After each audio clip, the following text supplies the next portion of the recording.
Hello and welcome to Board Game Gumbo. Today we're unboxing Nanga Parbat from Dr. Finn's Games. This is a game for 2 players that plays in 20 to 30 minutes. So Nanga Parbat has some set collection, there's area control, there's even some special power play in it. But essentially you're going to be playing as mountain climbers and you're going to be collecting different animals and setting up camps, all of which score you points at the end of the game or during the course of the game. So here's our rulebook, including our components.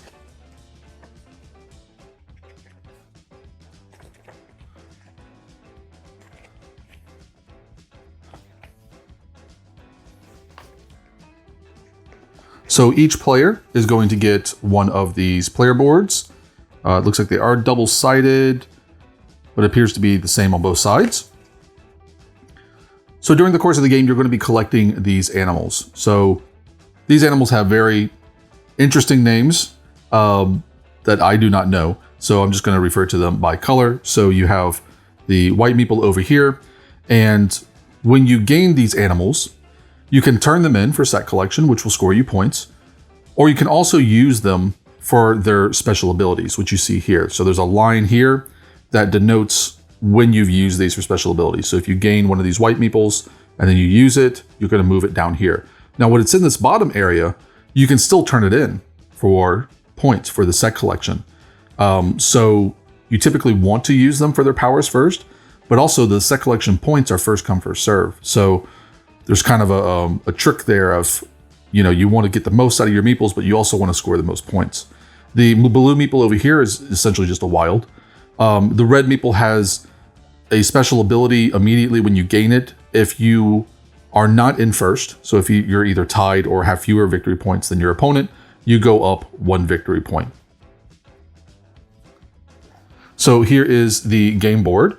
So we have our score tracker here at the bottom left, the mountain itself, and there will be animals in each of these spots. They'll be randomly put out at the beginning of the game. And then here is our set collection area. And this is where you're going to score points. And again, as you can see, they're limited. So once somebody takes this one for 7 points, they're going to put a token over it and nobody else can take it. So here we have animals of different types. So here you see this is a 6. So if you have all 6 animals, or if you're using multiples, or if you're using wilds, you turn in 6 different ones and you score 8 points.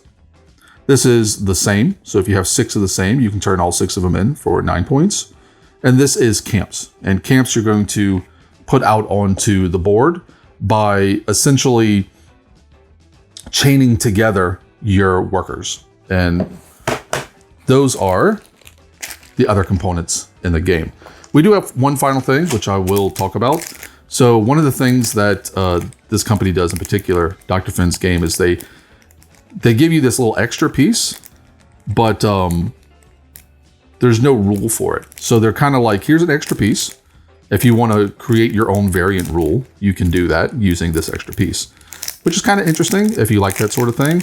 I wouldn't know what to do with it personally. I'm not good at making up variant rules, but now you got a little bear to go with your other animal meeples. And then this here is a little mini expansion.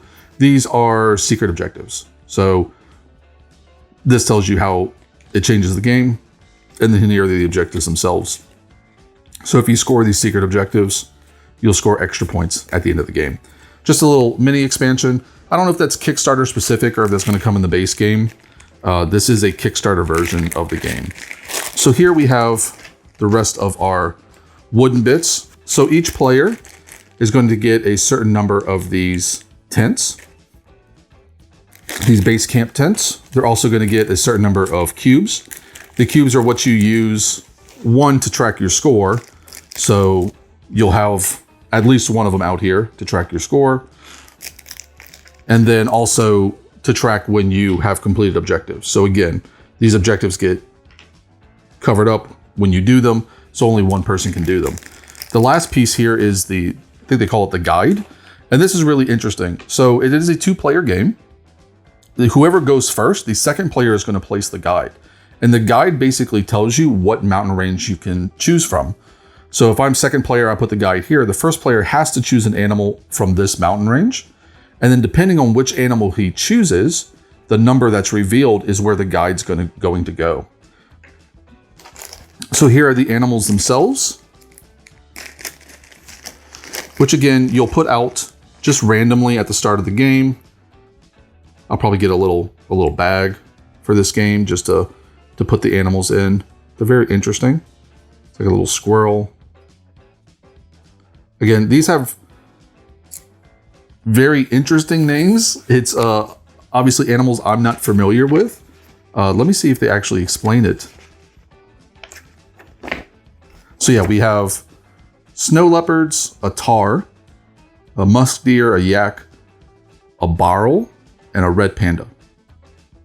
So I don't know what half of those are. I don't go to a lot of zoos. But you know, little animal meeples are fun.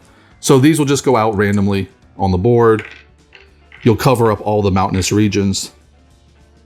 And then going back and forth, players will take a turn trapping one of the animals and putting their meeple there in its place, basically.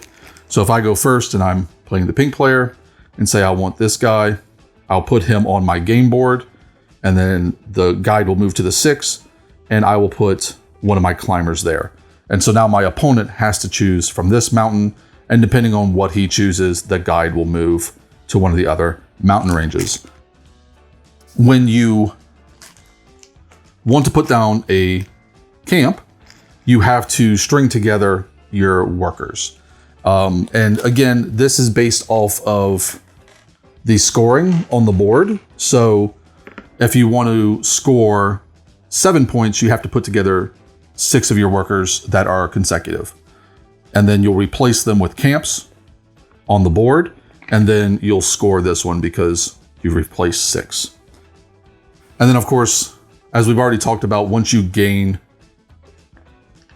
a meeple, you can always turn it in, but you can also use it for its special ability. This one lets you swap the position of meeples. This one lets you move the guide.